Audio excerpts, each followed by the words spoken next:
So yeah, you remember when I said, well, engine's in the last video. Engine's finally in. Wrong. So we're going to go over why that's there in a little bit. We can't finish it today. I'm just going to say that right now. But we're going to go over what that's here in a little bit. Got to get the suspension in before I can finish mounting that engine. So, yahoo! Because once we get this in, then that engine can go in for the last time. And yeah, the engine can go in for the last time. Well, that's what I got.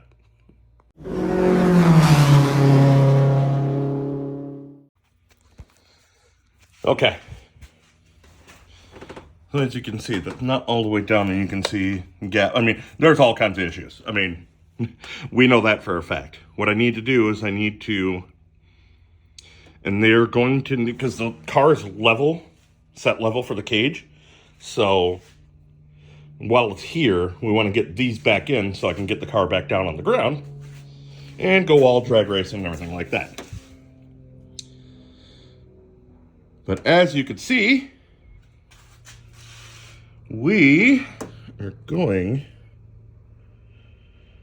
to need, well, we're going to need a lot of stuff here. And these both have to come up. I'm going to have to make some kind of a something down there once I jack it up that I can put under it, like a jack stand. I don't have any more jack stands. I have a feeling I'm going to go buy more jack stands. Or just cut a couple of pieces of wood, make sure they're straight. Because this has to be straight. Obviously, front suspension on the car, it has to be straight, aligned, strong. If the car does a wheelie, it has to be able to slam back down without everything flying apart. So, we, meaning you and I, us, are going to have to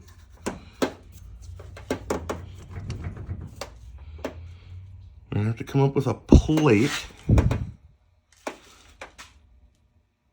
Gonna have to be thick.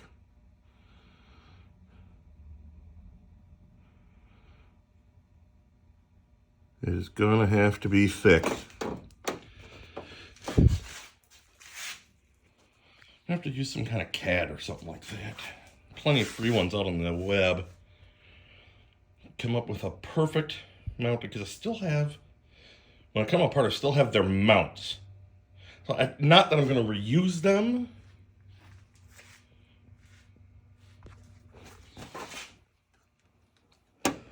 Could always call it a mistake and just rebuy new fenders, but no, we're not going to do that. They wouldn't come out. I'm more concerned with the motor breathing easy. And this is done all the time, so we can do it too. Because then we're going to have to do that. And that's going to have to come up. So up. Oh, up. No, just up. If it comes up as a whole, that would be really spectacular. Like I said, I took the strut off of that one. But, yeah, I unbolted it from the bottom.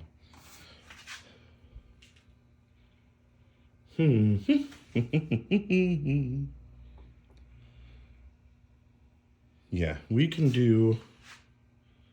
Okay, we're going to have to work some magic.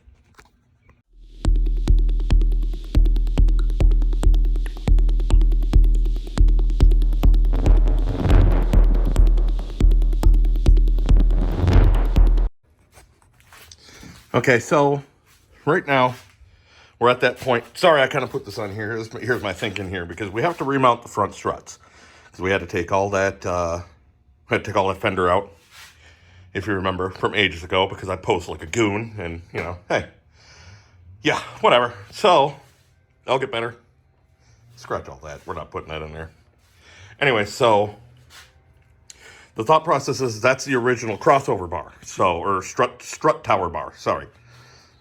And we're going to bolt that in, and that's going to give us our perfect angles. And then we can put it equidistant from each way.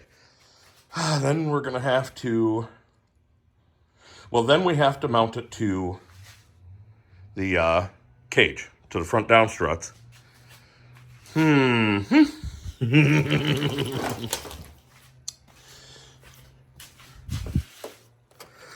gotta move. Oh, I swear this is all getting finished here. So, and then you can see down in here, this comes up, and then we're gonna put a bolt in each side so it sits level. Bob's your uncle. All right, so I didn't want to bore you guys with the stuff, but here, let's see. You can see. So I put some washers in there. They're 3/16 for a good spacer. I really am probably going to do 1/4 inch plate. So, but that's close enough because this bar will not be here. Physically can't. I mean, the motors sit so high in the freaking car that this would literally sit on the cylinder heads. So, what we are going to do now, it's very, very temporary-like placed in there. Is this perfect? No. I mean, you could see it's still cattywampus down. It's still cattywampus to this side here a little bit. So it's going to have to get adjusted because I want this thing as perfect as humanly possible. Also, we have to bolt that strut back in because this is never going to work. Okay, so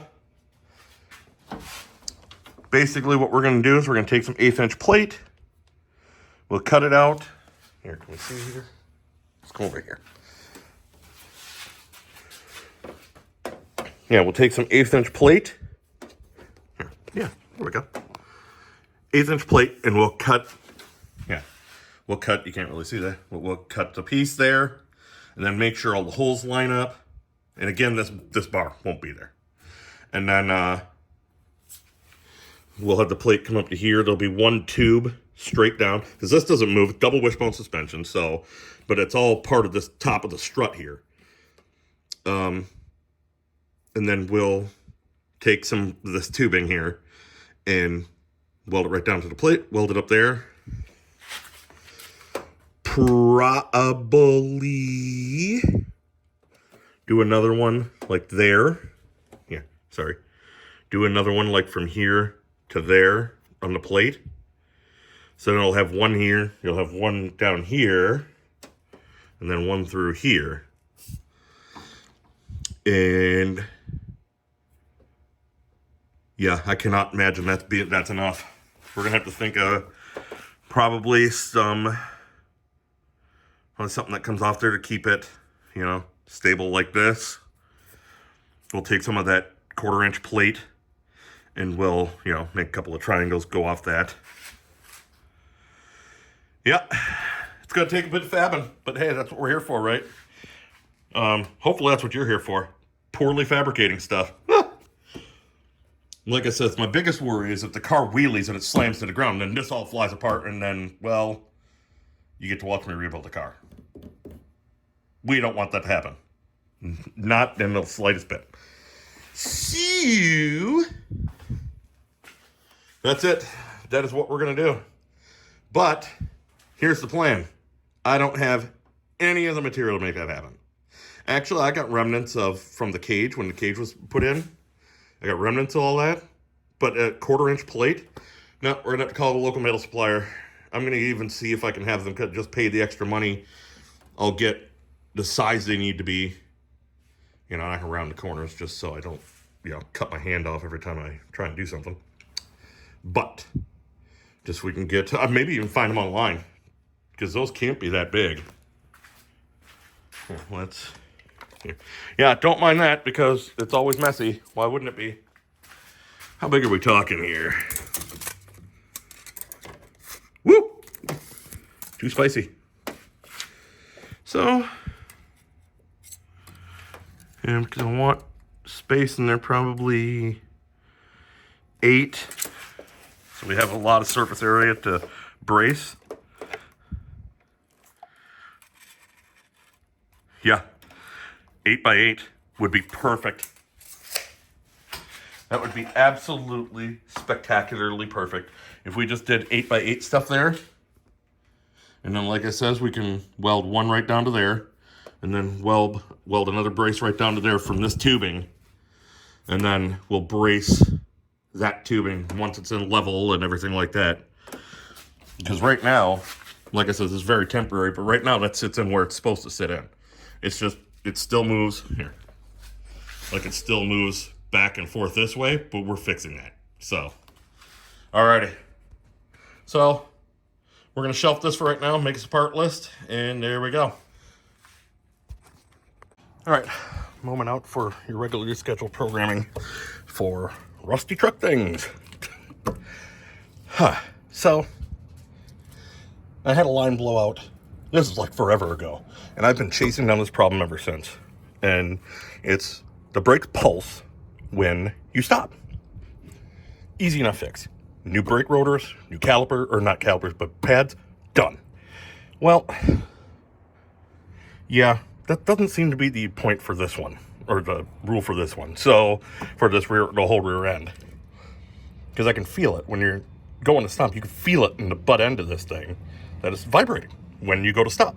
So, we are here to, well, we're going to pull this wheel off and do a little investigation. Probably add to that parts list that I have about 5 miles long of, but we're going to go from there.